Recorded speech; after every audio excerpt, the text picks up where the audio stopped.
Той чадър, който сме проснали над главата, според думите на Събрутев, над господин Милемов, ми дава резултат. Пък той е кмета, над кого да го просне?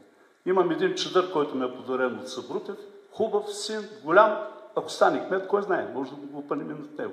Така че говоря за миналия път. Където новото време и крос... за миналия път, какво е било политическото изказване? Където новото време и крос са проснали чадър над господин Милемов. Но то това е истина. Добре, то може да е истина. И призовахте нашите избиратели друг път да мислят за кой да гласуват. Това е политическо изказване. Ние сме по време на избори. Чета какво е питането. Уважаеми господин Милемов, моля да ни отговорите на въпроса какви действия по управление и стопанисване на гробищните паркове на територията на община Смолян се извършват от страна на община Смолян. Какъв е отделният бюджет за това перо? Колко лица са натоварени с функция по стопанисване на гробищните паркове?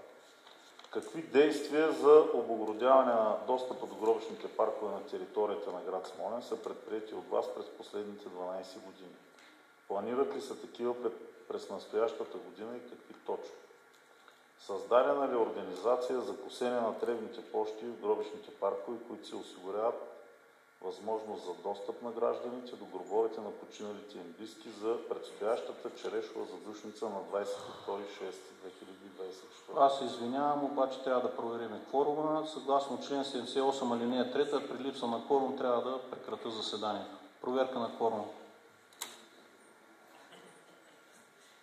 Тук пише отделение, тук казва отделни.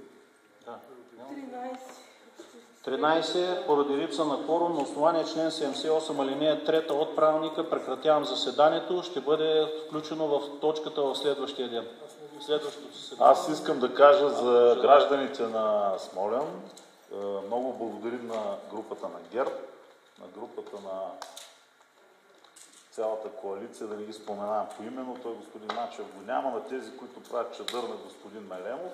Отново опънаха един чадър, за да не могат да разберат гражданите дали ще бъдат почиствани гробищата, дали се чистят и най-вече, че черешова задушница мина, хората газеха, някои ги нахапаха кърмежи, но следващата сесия, Аз ви предлагам, господин председател, за нова година да отговорите. Тогава ще бъде най-подходящо, когато падне сняг. Може би ние за господин Проданов го оставих за последна точка. До нова година щяхме да търсим кворума. Да, благодаря. Така че закривам заседанието на Общинския съвет.